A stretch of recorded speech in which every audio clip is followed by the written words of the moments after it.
Iilan ba talaga ang tunay na Diyos? Marami ba? Dalawa ba? Tatlo ba?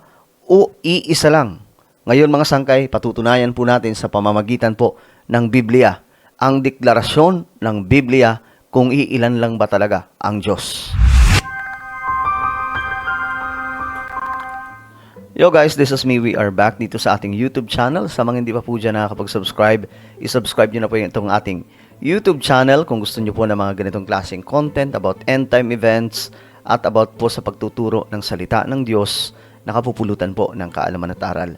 So ngayon, ipapakita po natin kung ilan lang ba talaga ang tunay na Diyos at ano po ang sinasabi ng Bible. Kasi tayo dapat, ang pinagbabasihan po natin kung ano ang deklarasyon ng Bible, hindi kung ano ang paliwanag ng isang tao.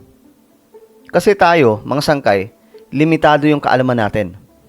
While ang salita ng Diyos, nandito na po lahat. Kailangan lang po natin maintindihan kung anong sinasabi ng Bible. Ngayon, mga sangkay, may mga bagay, mga sangkay, na kailangan po ng interpretasyon o paliwanag na nakasulat sa Bible. Pero, pag pinag-usapan po kung iilan ang Diyos, hindi na po ganong kinakailangan ang malalimang paliwanag dahil mismo ang Biblia, from Old Testament, diniklara na po kung iilan ang Diyos. Malalaman nyo to ngayon mga sangkay. Ngayon, isa sa katanungan, ang Bible ba? Ano ang paniniwala o ano ang sinasabi ng Biblia tungkol sa pagka-Diyos? Ilan ba talaga ang tinuturo ng Bible na Diyos? O ilan ang Diyos na tinuturo sa Biblia? Para po sa inyong kaalaman, ang Biblia po ay monotheistic. Pag sinabing monotheistic o monotheism, ang paniniwalang yan ay paniniwala tungkol sa nag-iisang Diyos lamang. Walang persona, walang kahit na ano, iisa lang ang Diyos. At itong paniniwalang to, mga sangkay, paniniwala po yan ng Israel. Kaya nga pumuntik pong batuhin noon si Jesus Christ kasi sinabi niya na ako at ang Ama ay iisa. Nagtuturo siya mga sangkay na siya ay kapantay sa Diyos. Hindi na intindihan ng mga taga-Israel ang kanyang turo. Kaya yun yung time na muntik po siyang batuhin ng mga Israelita. Kasi ang Israel, naniniwala lamang po sila na iisang Diyos. Hindi lamang po nila naintindihan na ang Diyos na sinasabi nila ay yun na po yung Messiah, si Jesus Christ na nagkatawang tao. Okay. So, ang Biblia, nagtuturo po na iisa lamang ang Diyos. Ang Trinity ay never mong mababasa, no? Na kahit isang scripture, wala kang makikita na sinasabing, we are the Lord your God, and we are three. Never, mga sangkay. Pero anong sinasabi ng Bible? Ito ang sinasabi ko po sa inyo, that even the Bible declares already that there is only one God. Okay? There is only one God. Basahin po natin, kasi sabi ko nga sa inyo, ayokong ako yung nagpapaliwanag. Ito yung sinasabi ko sa inyo na hindi na kailangan ng malalimang paliwanag pa dito. Ito po ay nadeklara na.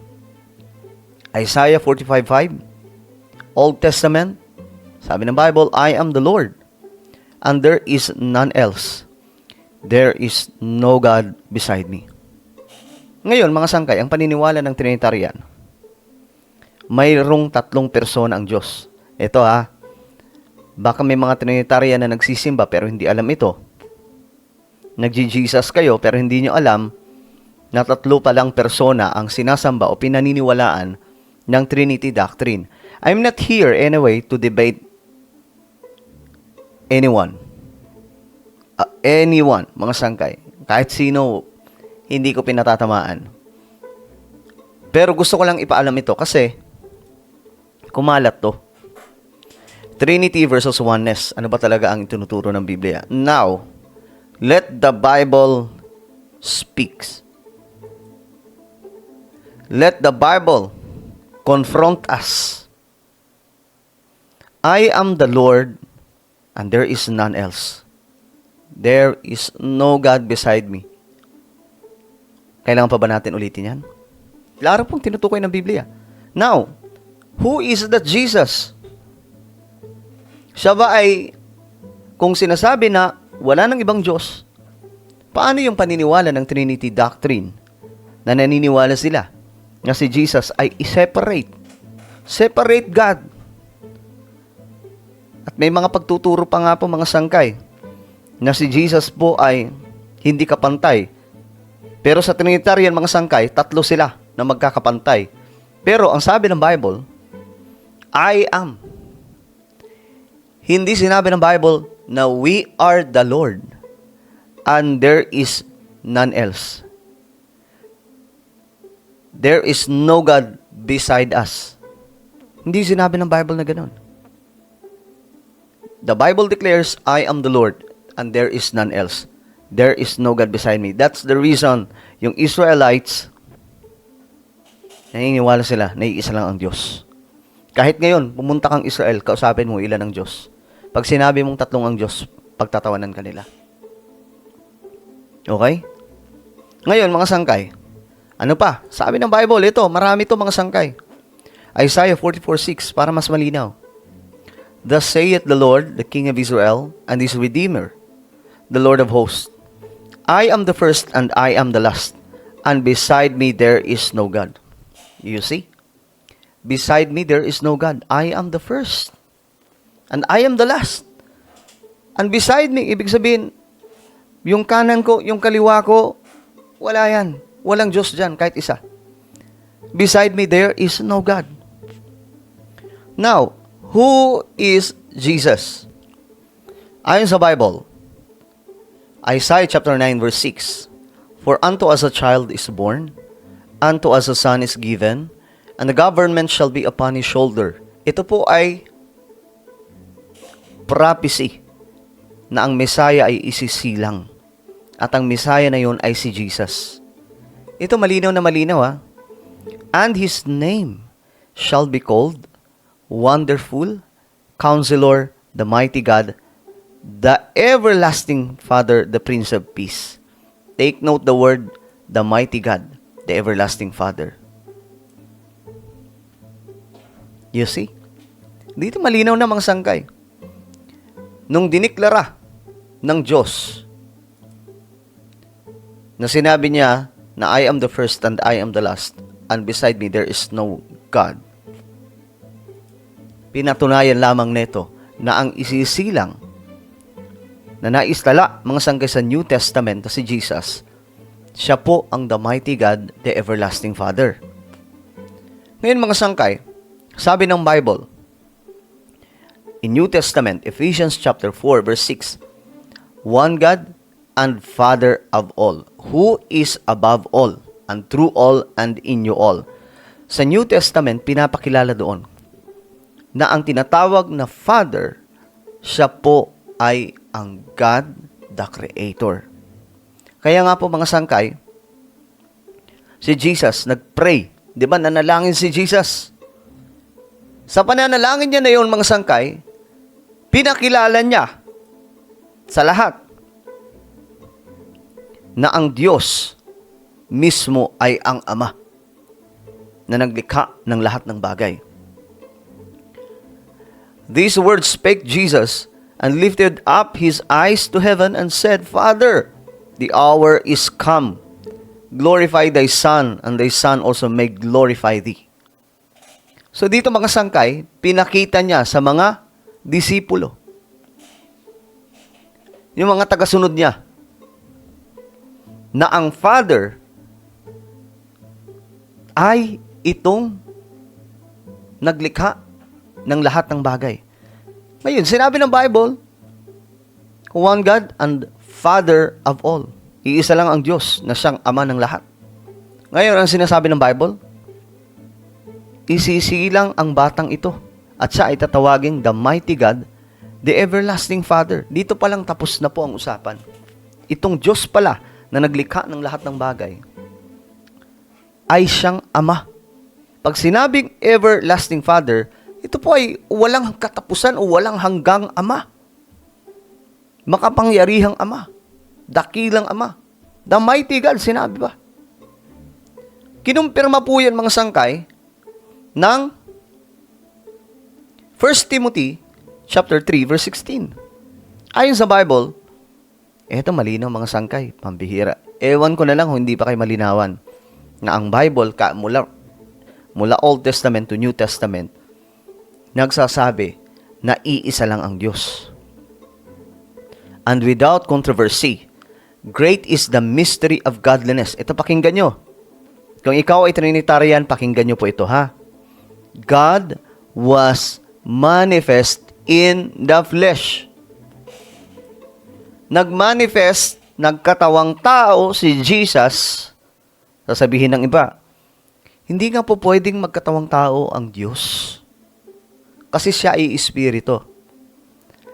Guys, makinig po kayo. Huwag po natin lilimitahan ang ating Panginoong Diyos. Lahat ng bagay ay kaya niyang gawin. Kahit maging daga, kahit maging aso at pusa, kaya niyang gawin because He is the Almighty God. Right? Siya po ay ang Panginoong Diyos. Makapangyarihan. At hindi limitado ang kaya niyang gawin. Tayo kasi, mga sangkay, limited ang ating isipan eh. Ang Diyos ay Espiritu. Ngayon, hindi niya po kayang gawin ang kahit na anong bagay kasi siya ay Espiritu. Hindi po ganun ang Diyos.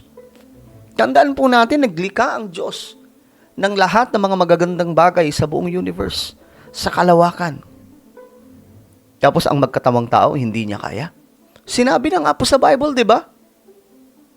Sinabi na nga po sa 1 Timothy 3:16. God was manifest in the flesh.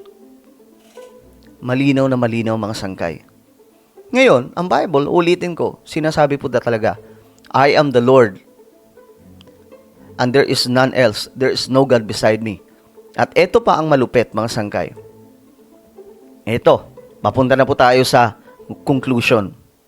Simpleng ano lang to, paliwanagan. Thus saith the Lord, the King of Israel. Ito po ay sa Isaiah, Old Testament. Old Testament, ha? And His Redeemer, the Lord of hosts. Sabi ng Panginoong Diyos, I am the first and I am the last. And beside me, there is no God. Alam nyo ba na ang salitang yan, nabanggit po sa Book of Revelation? Sa Book of Revelation, mga sangkay, nabanggit po dito. Ayan. Revelation chapter 22. Ang kaparehas na salita na binanggit po ng Diyos na si Jesus. Anong sabi dito? Ito, hindi po ito kayang ipaliwanag na ng iba kasi masyadong malinaw na po ito eh. Anong sabi ni Jesus dito? I am the Alpha and Omega, the beginning and the end, the first and the last. I, Jesus, have sent mine angels to testify unto you these things in the churches. You see? Jesus said, I am the Alpha and the Omega, the beginning and the ending, the first and the last. Na binanggit mga sangkay sa Isaiah. Same. I am the first and I am the last. And beside me there is no God. So malinaw na ang nagsasalita dito, si Jesus din. Na nabanggit dito sa Revelation, ang huling libro mula po sa Biblia. So ngayon mga sangkay, naway nagigets na po ang lahat tungkol po sa pagka-Diyos. Colossians chapter 2 verse 9, for in Him, kay Jesus daw po, dwelleth all the fullness of the Godhead bodily. Malinaw. For in Him, nananahan ang buong pagka-Diyos. all the fullness of the Godhead bodily. So ang tanong, kung siya ang Diyos, bakit siya nasasaktan at that time?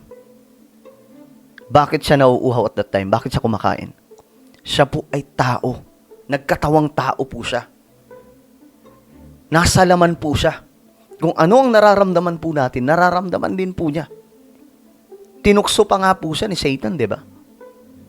Ang pinagkaiba lang, si Jesus ay isinilang na wala pong binhi ng kasalanan.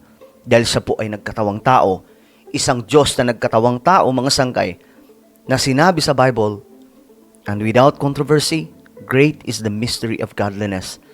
God was manifest in the flesh. Ngayon, malinaw na mga sangkay na ang Biblia ay nagtuturo na sinasabi, I am the Lord, and there is none else. There is no God beside me. So kung ikaw ay naguguluhan kung sino nga ba ang tunay na Diyos, now you know. Alright? Ano po ang inyong opinion? Comment down below. Ako na po ay magpapaalam. Mag-iingat pong lahat. God bless everyone.